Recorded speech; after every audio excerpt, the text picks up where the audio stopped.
उदय ये सर को दे काम का चला कोई जरा हाथ चला मेरी शासकीय जमीन जो है पूरी कॉलेज की इमारत से लग के जितनी खाली जमीन और जहाँ पे नमाज पढ़ी जाती है, जहाँ पे पुलिस परेड होती है ना, नमाज ये खाली ईदगाह की जमीन नमाज छोड़ के बाकी जमीन का एग्रीमेंट महात्मा गांधी विद्या मंदिर के नाम से हुआ है उस समय। मेरी डिमांड है, सिफारिश हम जो गवर्नमेंट को कर रहे हैं कि वो एग्रीमेंट महात्मा गांधी विद्या मंदिर का एग्रीमेंट रद्द करके महाराष्ट्र गवर्नमेंट ने ईदगाह ट्रस्ट के नाम पे जैसे प्रोग्राम 15 अगस्त 26 जनवरी महाराष्ट्र डे, पुलिस परेड, जैसे ईद की नमाज होती, ऐसे तमाम कार्यक्रम होते जैसे होते आए हैं वैसे होते रहेंगी।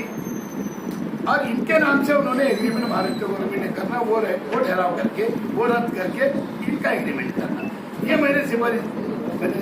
सूचना दी है और महाराष्ट्र गवर्नमेंट को सिफारिश करे। और बाकायदा ये ठहराव गवर्नमेंट को जाने के बाद में माननीय आमदार मुफ्ती इस्माइल साहब मालेगांव शहर के, इन्होंने गवर्नमेंट से पाठ पुरावा करके वो एग्रीमेंट करा के देना। विषय क्या महासभा का विषय हुआ, क्या मंजूर हुई? जो शेख रशीद साहब की यादी पर जो ईदगाह की ज़मीन को लेकर जो विषय लिया गया था उसको हमने मंजूरी दी है। 60-65 साल से जो हमारे महात्मा गांधी विद्या मंदिर के नाम से जो ये शासकीय ज़मीन थी,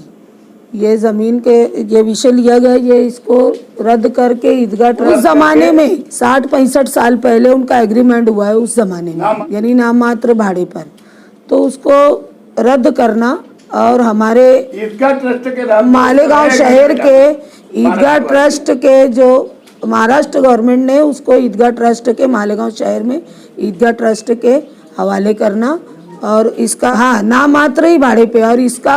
यहाँ प्रोग्राम जैसे होते हैं ईद की नमाज, बकरीद की नमाज, शासकीय प्रोग्राम, जितने शासकीय प्रोग्राम है, ईदगाह की नमाज, जिस तरीके से ईदगाह की नमाज, शासकीय प्रोग्राम, पुलिस परेड, जो भी हमारे शासकीय प्रोग्राम्स होते हैं वहाँ पर, तो वो वैसे ही होंगे और ईदगाह की नमाज भी बाकायदा वैसी होगी। लेकिन ये रद्द करना जो 60-65 साल पहले का जो करारनामा है नामात्र भाड़े पर, उसको रद्द करना और मालेगांव शहर के हमारे ईदगाह ट्रस्ट के हवाले ये ज़मीन करना नामात्र भाड़े पर ही। वो जो एनओसी के बारे में जो आपने आखिरी में जो तजवीज़ लाई थी वो क्या? एनओसी का जो विषय है, तो देखिए जितनी भी हमारे एमएलए एमपी इनकी तरफ से जो फंड होता है, वो फंड का काम भी अगर मालेगांव शहर में कहीं पर जो स्पॉट पे होता है उसके लिए एनओसी कंपलसरी है ना, जबकि ये एनओसी वहाँ पर इसके लिए दी ही नहीं गई है।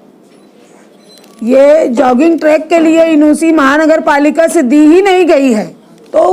उसकी कोई अहमियत ही नहीं है। ये ज़बरदस्ती में वावेला मचाने का अपोजिशन के पास कोई मुद्दा है नहीं। अब उनको चाहिए मुद्दा, लेकिन ये इसका कोई मतलब उसका कोई वैल्यू नहीं है। एनओसी का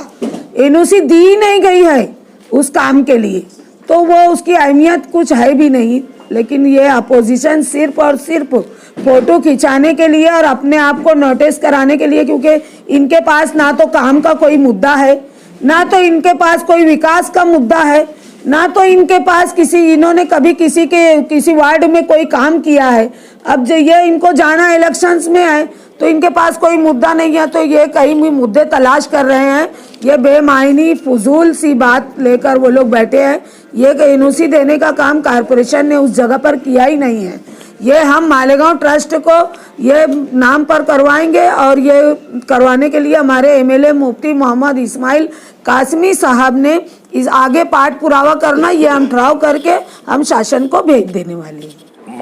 मालेगांव महानगर पालिका में सभा क्रमांक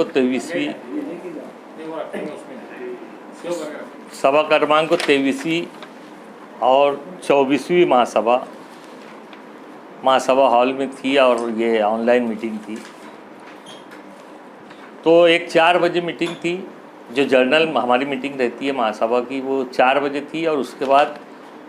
बजट मीटिंग 4:30 बजे थी। तो पहली मीटिंग 4 बजे शुरू हुई तायरा मैडम की सदारत में, और उसमें जितने मुद्दे थे वो पूरे नहीं हो पाए थे और 4:30 बज गए थे, इसलिए दूसरी मीटिंग बजट मीटिंग 4:30 बजे का टाइम था, तो वो फिर 4:30 बजे वो शुरू हुई और बजट भी एक राय से मंजूर हुआ। बजट में तायरा मैडम को फेर फाड़ के साथ अधिकार दिया गया कि भाई आप फेर फाड़ करके उसे मंजूर करो, और वो मंजूर हुआ। और जो भी विषय थे वो सब के सब मंजूर हुए माशाअल्लाह। जैसा कि शेख रशीद साहब की ईदगाह के ताल्लुक़ से यादी थी कि ईदगाह का जो करारनामा है, ईदगाह हमारी 12 गुंठा ज़मीन छोड़ के जितनी भी बड़ी ईदगाह है वो सारी ज़मीन का करारनामा कॉलेज वालों के नाम पे था। शेख रशीद साहब का ऐसा डिमांड था कि भाई कॉलेज वालों को ईदगाह के पीछे की ज़मीन दी जाए और ईदगाह के सामने की जो ज़मीन है जिस पे मुसलमान नमाज़ पढ़ते हैं, पुलिस परेड होता है, बच्चे खेलते हैं,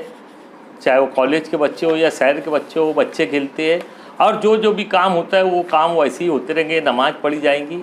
जो काम होता है वो काम होते रहेंगे। लेकिन आधी ज़मीन, जो पूरी ज़मीन कॉलेज वालों के नाम पे है, तो उसको आधी ज़मीन कॉलेज वालों के नाम पे रहने दो ईदगाह के पीछे की, और ईदगाह के सामने की ज़मीन ईदगाह ट्रस्ट और जमीयत वालों के नाम पे करारनामा करना चाहिए। ऐसा विषय लाए थे, उसकी सिफारिश गवर्नमेंट से करेंगे और गवर्नमेंट से ये गुजारिश करेंगे कि भाई जो करारनामा आपने किया है वो करारनामा रद्द करो और ईदगाह ट्रस्ट को और जमीयत के लोगों के नाम पे वो करारनामा होना चाहिए। वो विषय भी मंजूर हुआ और बहुत सारे विषय थे, वो सब विषय मंजूर हुआ। और उसमें तायरा मैडम एक एनओसी के ताल्लुक़ से एक विषय था, जो आमदार हो, खासदार हो, या गवर्नमेंट का एजुकेशन डिपार्टमेंट हो या आरोग्य डिपार्टमेंट हो, वो उनकी तरफ से एनओसी मांगी जाती। मालेगांव महानगर पालिका के हाथ में अगर कोई ज़मीन है कारपोरेशन की तो उससे एनओसी मांगी जाती। तो वो एनओसी क्यों मांगी जाती, कैसे मांगी जाती और कहाँ दी जाती, उसके बारे में मेरी यादी थी, मैंने मालूमात मांगा था, उन्होंने मालूमात दी और वो भी विषय हमने मंजूर करा। उसमें तायरा मैडम ने उधर से ये पढ़ के सुनाया भी कि भाई जो मालेगांव महानगर पालिका में जॉगिंग ट्रैक का काम चालू है ईदगाह की ज़मीन पे, तो ईदगाह की ज़मीन के लिए कारपोरेशन ने कोई भी यादी नहीं, कोई भी एनओसी नहीं दी है, कोई भी करारनामा नहीं किया है। तो वह जो एनओसी कारपोरेशन ने दी है वो रोड की दी है, अगर रोड पे वो काम नहीं हो रहा है तो वो एनओसी रद्द समझी जाए। ऐसा तायरा मैडम ने आज ऐलान करा चेयर से, और इंशाल्लाह वो एनओसी जो कारपोरेशन ने दी थी रोड के पे फुटपाथ बनना चाहिए, वो एनओसी रद्द हो गई और मीटिंग यानी अच्छी से ख़त्म।